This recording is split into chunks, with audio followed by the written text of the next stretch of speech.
Salut, 2 secondes pour ton épisode, attends 2 secondes. Globalement, cette vidéo va être enterrée par YouTube. Donc si tu penses qu'elle justifie ton soutien, like, commente, partage et abonne-toi. C'est le seul moyen de faire survivre ce genre de vidéos qui prennent du temps, des moyens et de l'argent. Merci si tu le fais. YouTube, selon le code de la propriété intellectuelle, l'article L122-5, normalement, les analyses et les courtes citations justifiées par le caractère critique, polémique, pédagogique, scientifique ou d'information de l'œuvre à laquelle sont incorporées les images et les musiques que je vais utiliser, normalement justifient leur utilisation. Et sachant que le statut EDSA existe pour Educational Documentary Scientific and Artistic, normalement, vu que je parle de science, d'esprit critique, de l'auteur et de l'œuvre, et qu'il y a une analyse, même si du point de vue personnel pour le style de la vidéo et un peu d'artistique, normalement, cette vidéo n'est pas censée être tapée dessus ou claim. Donc je t'en remercie. Ah, et bien sûr, tout le droit réservé à l'œuvre originale des studios Ghibli, de Miyazaki et de ses compositeurs, ses musiciens, tout ça. Bien sûr, allez voir le film sur toutes vos plateformes de streaming, etc. Ou les DVD, bref, allez voir. Pour vous autres, bon épisode.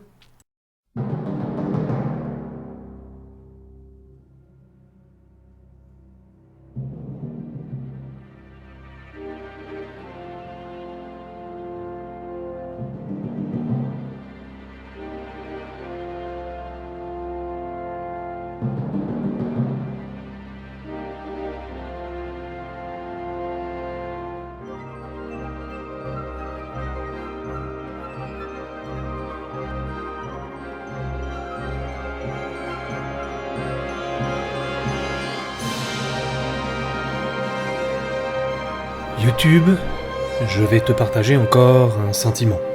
Depuis quelques années, j'ai toujours voulu parcourir des lieux insolites, aller découvrir des lieux à côté ou loin de chez moi.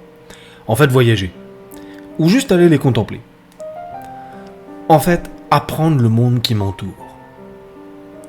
Le sentiment d'aventure, c'est pas un sentiment nouveau. Et depuis qu'on est gamin, on a ce sentiment. On se crée des histoires, on invente, on imagine, on apprécie se les raconter, de raconter toutes nos explorations. Au final, on finit par rêver. Et il y a une œuvre que je me suis souvenu, il n'y a pas si longtemps que ça, ou plutôt que j'ai revue. Elle m'a fait tout drôle. La première fois que je l'avais vue, je crois que j'étais gamin. Et quand je dis gamin, c'est vraiment gamin. Précisément. C'est à l'époque où ma sœur était encore à la maison et qu'elle regardait énormément de Ghibli. Par ailleurs, c'était une grande fan de Totoro. Pour le coup, cet épisode est un petit peu pour elle. Elle n'est plus en France et donc elle est loin de sa famille, loin de nous. Toujours dans nos cœurs, mais ce qui veut dire que cet épisode est un peu dédié à elle. Voilà. Alors oui, cet épisode est un peu pour toi, frangin. D'ailleurs, je ne suis plus bien sûr. Je n'ai qu'une bride de souvenirs d'enfance, une image maligne qui se glisse dans mon esprit. À un moment donné, je m'assois à côté d'elle, elle regardait mon ami Totoro, encore, puis elle a enchaîné sur un autre, celui-là. Pour le coup, on en reparlera de mon ami Totoro, mais pas aujourd'hui. Si vous le voulez bien, on a d'autres choses à faire. Aujourd'hui, on va parler de la nature, on va parler de sentiments de devoir, de guerre, d'amour. Ça fait pas mal de choses, hein. Mais surtout aussi du rapport entre humain et nature, et de ce qu'elle représente, cette nature, par rapport à nos sociétés, modernes ou pas. De base, je suis prof d'SVT. Je vais pas vous mentir que pour moi, ce film a eu clairement un impact majeur sur ma perception du vivant et du monde vivant. Je vais pas vous mentir.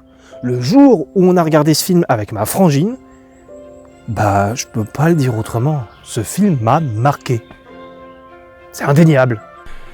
Alors aujourd'hui, prends tes bottes, ton casque et un respirateur, peut-être de quoi échantillonner à droite à gauche, car je crois qu'on va plonger dans des grottes, dans des forêts, dans un lieu où on se sent si petit, mais en même temps immense par nos impacts. Un lieu où le microscopique côtoie le gigantisme, et là où les plus petites bêtes deviennent les plus imposantes et majestueuses, voire inquiétante, de toutes les créatures qu'on pourrait imaginer, ou que la nature arriverait à produire. Je t'embarque dans une virée avec Nausicaa de la Vallée du Vent, un film qui transporte les messages autant que le pollen.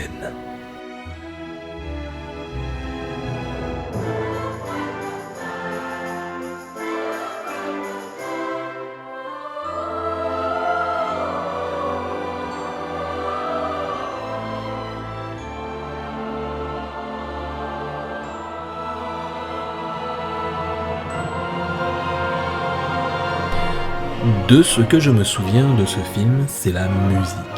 Je sais que les Ghibli sont connus pour leur musique, mais Nausicaa m'a donné cette contemplation de la musique bien placée au bon moment.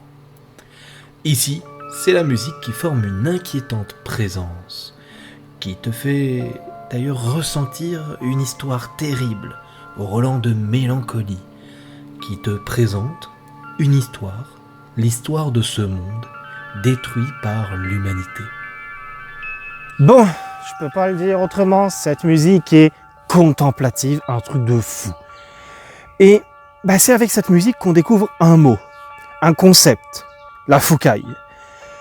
Et la fukai se définit par ses conséquences qui sont pas jolies, parce que les premiers plans qui montrent les conséquences de la fukai, c'est les premiers plans du film Nausicaa, en tout cas les premières minutes du film Nausicaa. C'est une famille décédée, un village dans le même état. Ouais, Nausicaa, l'ambiance est posée.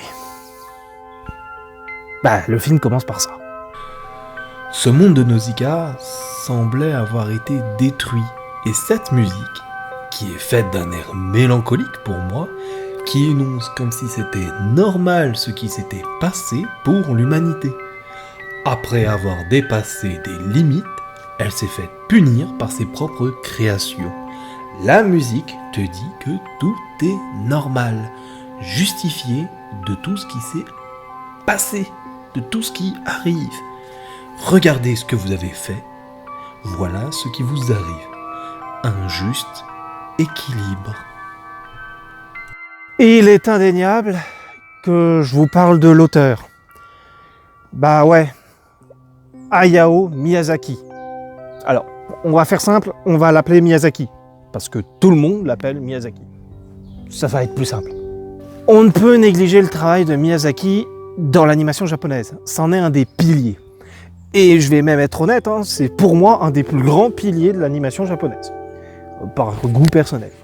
Par contre, c'est juste pas possible qu'on résume l'entièreté de sa filmographie. C'est juste inutile. D'autres l'ont déjà fait, refait, refait, j'apporterai rien. Par contre, il y a un point qui est souvent négligé. C'est son aspect humain, profondément humain. Et j'avoue, c'est de ça qu'on va parler. Pour moi, Miyazaki, c'est un homme qui a réussi à retranscrire les relations humaines, les sentiments, l'amour, avec beaucoup de contemplation, mais aussi une grosse touche d'autodestruction. J'aime profondément comment Miyazaki décrit l'humain. Parfois faible, misérable, mais en même temps immensément sage, toujours prompt à la bonne volonté.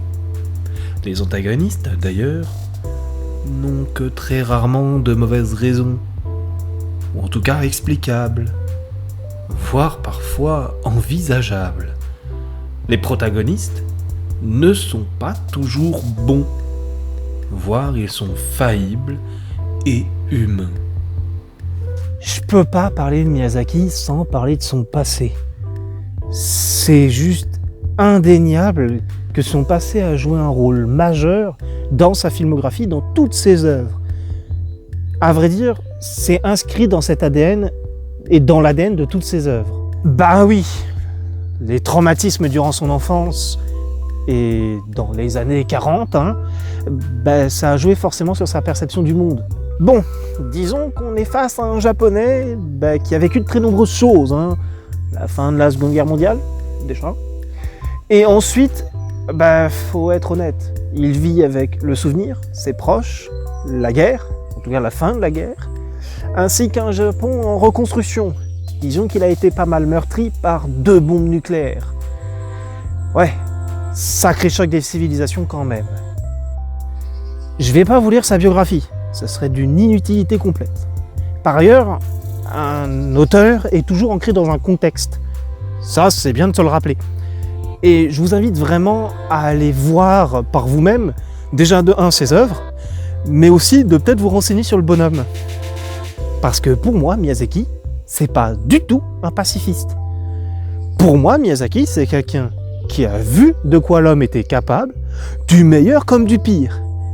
Il parle pas forcément de paix, il parle de possibilité, d'avancer malgré l'adversité. Et c'est bien différent, totalement différent.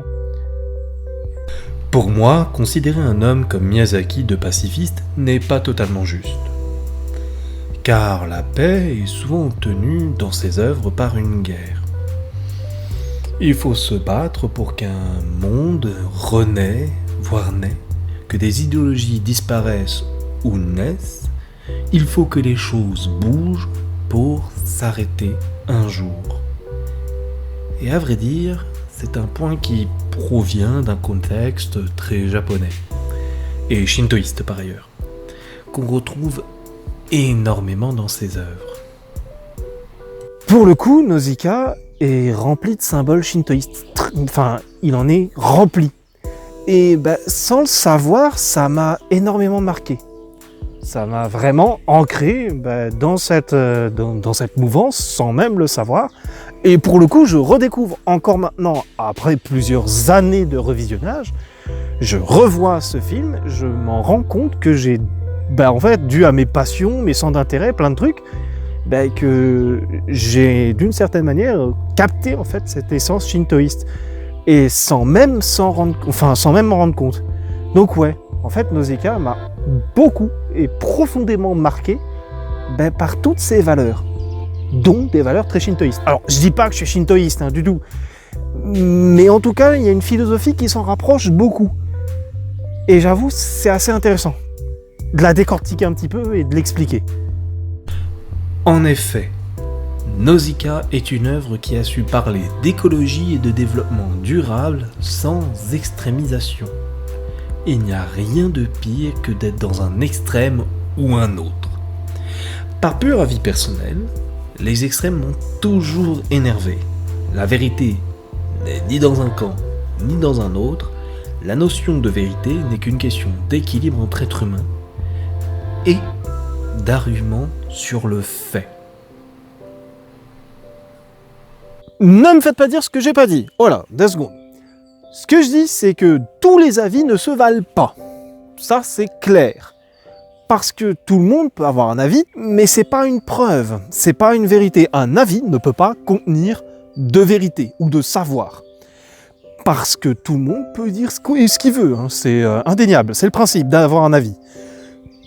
Par contre, si vous voulez connaître et savoir, il vous faut une méthode. C'est pas possible autrement, parce qu'une méthode vous permettra de montrer à tout le monde vos arguments, et en plus, permettra de les vérifier. Ça, c'est important, parce qu'un savoir, il se doit d'être vérifiable. Avec les extrêmes, disons qu'ils vont prendre que les arguments qui les arrangent. Normal, c'est simple, Par contre, ils feront jamais mention des arguments de l'autre camp. C'est là où je trouve que la vision shintoïste est assez intelligente. Un argument pour ou contre une cause doit être traité de la même manière. Aussi simple que ça. C'est là où on rejoint Nausicaa, le personnage, mais aussi le film. Car on retrouve cette notion du shintoïsme qui est en filigrane. C'est vraiment la notion d'équilibre. Et surtout, l'absence du bien et du mal absolu. C'est con dit comme ça, mais c'est le sous-texte complet de tout le film. Il n'y a ni bon ni mauvais, il n'y a que des choix et des actions et des conséquences tout le long de l'histoire. J'adore ce principe. Il est humain, mais pas inné. Vouloir avoir raison, c'est un défaut d'orgueil. Par contre, vouloir savoir et connaître, c'est une preuve d'intelligence. Et Nausicaa est bourré d'intelligence. Le personnage comme le film d'ailleurs. En effet, car Nausicaa va parler d'écologie, et cela de manière unilatérale. Il explore aussi bien le pour que le contre. Et il va même parler également de la sauvegarde de la nature et de l'importance de cette sauvegarde. Comment faire pour parler de protéger un environnement ou son monde au risque de changer le sien et en même temps d'avoir toujours un impact sur cette nature. Nausicaa a vraiment ce don pour parler d'éléments liés à la nature tout en étant subtil. Alors je sais, ça va être très clivant pour certains de parler d'écologie. Mais comme Nausicaa, je vais m'interdire aucun sujet. Rien, nada. Alors oui, c'est clair, l'humain détruit la planète et la surexploite. Il n'y a pas d'autre choix, il n'y a pas d'autre lecture qu'on peut faire. Et j'entends bien les arguments contre, hein, mais c'est juste faux. Je vais pas m'étaler là-dessus, mais c'est juste que soit c'est des erreurs de lecture des données, hein, c'est parce qu'il y a des erreurs d'échelle.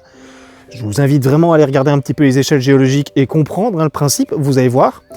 Et il y a un autre truc qui est assez intéressant, c'est qu'il y a la mauvaise foi aussi des personnes. C'est simple, hein, il y a du lobbyisme, il y a plein de choses qui font que ces gens ne veulent pas croire au réchauffement climatique.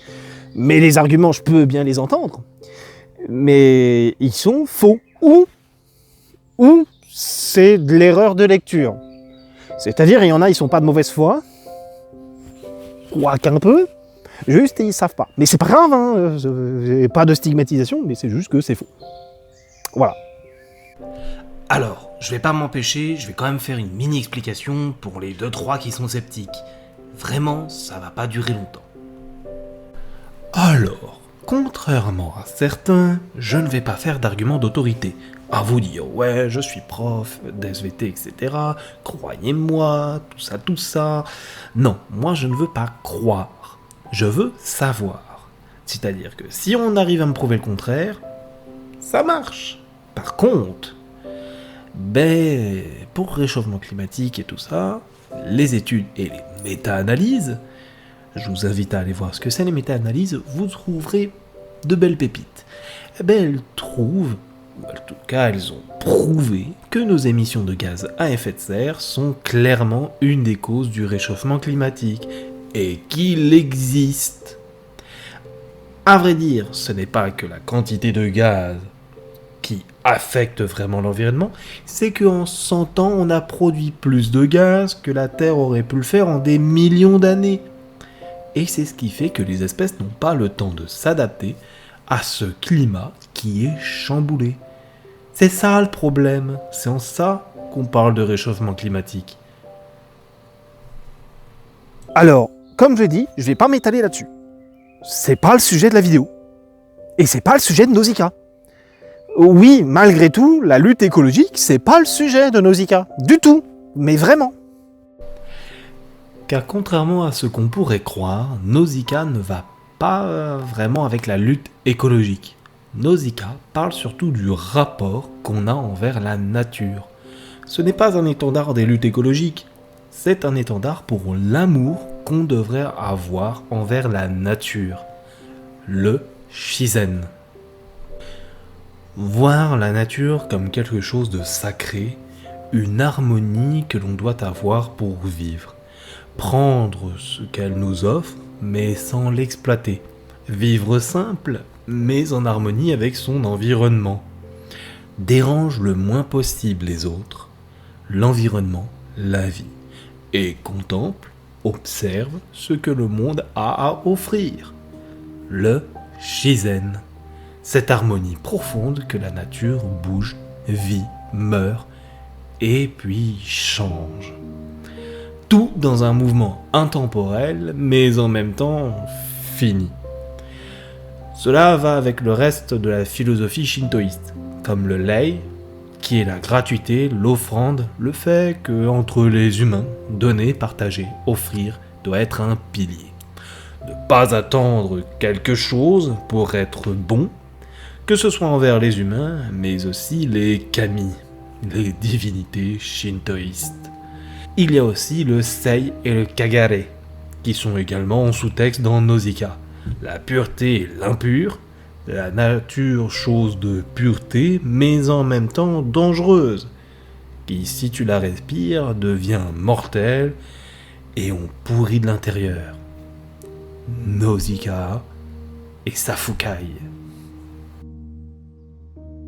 La maladie, le sang, la souffrance, tout ça c'est présent dans Nausicaa, hein, clairement. Déjà avec la guerre, hein, les différentes factions, etc. Avec le papa et la Fukai. La Fukai qui doit absolument rester en dehors de la vallée. Et je vais même être clair, hein, tous les champignons, tout être doit rester en dehors de la vallée. Hein, un petit flashback de Nausicaa et tout ça qu'elle a avec son petit Tomo chéri d'amour. Et voilà, on n'en dit pas plus pour ceux qui veulent découvrir, mais c'est ça le truc. C'est en fait une vision hyper shintoïste. Et une vision très shintoïste du monde en fait, et de la réalité. C'est une vision qui permet de prendre conscience qu'on n'est rien face aux mouvements et aux multitudes de changements.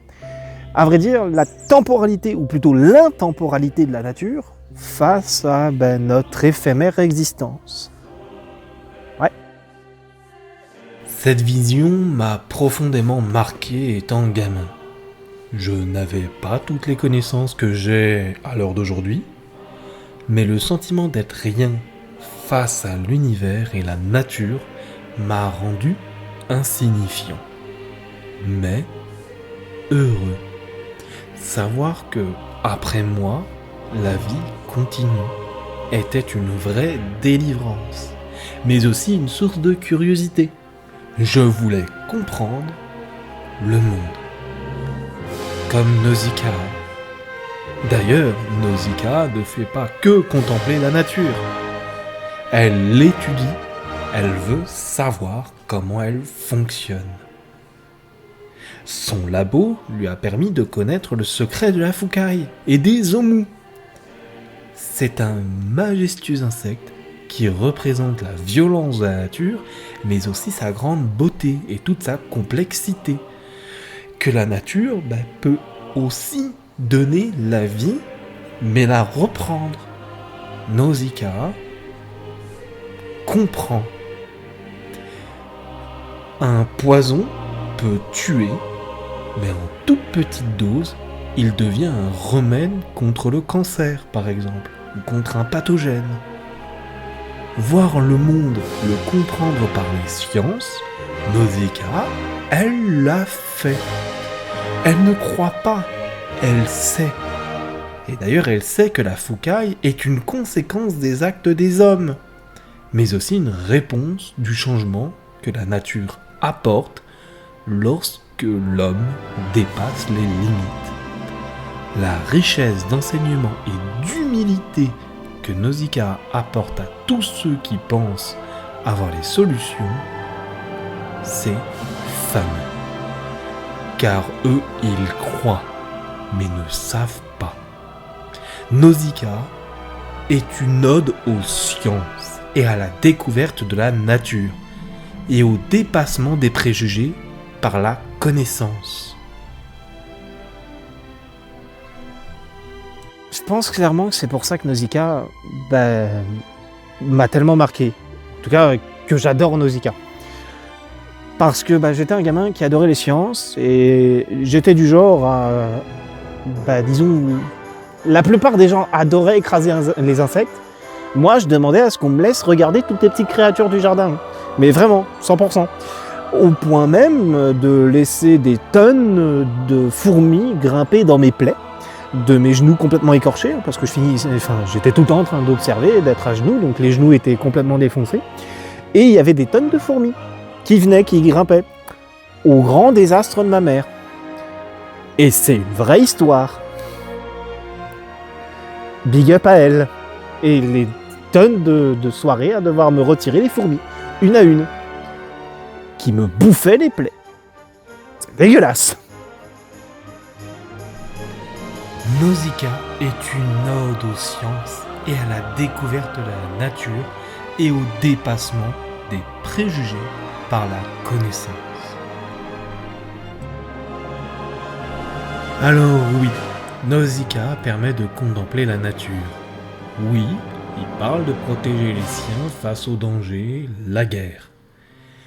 Mais qu'il faut se battre pour que la connaissance efface les peurs qui noircissent les jugements au point d'apporter plus de sang. Les homos ne sont pas un fléau, ils régulent l'environnement. Chaque être présent dans Nausicaa n'est rien d'autre qu'une nature qui vit, humain comme insecte. Un équilibre à respecter pour une vie en parfaite harmonie. Lei pour le respect de la nature et de l'homme, Sei et Kagare pour prévenir des risques et se développer, ainsi que progresser, et le Shizen pour ne pas oublier que tout est équilibre, pour tenter de faire perdurer le plus possible ce fragile équilibre. L'homme n'est pas face à la nature, l'homme fait partie de la nature. Le Shizen.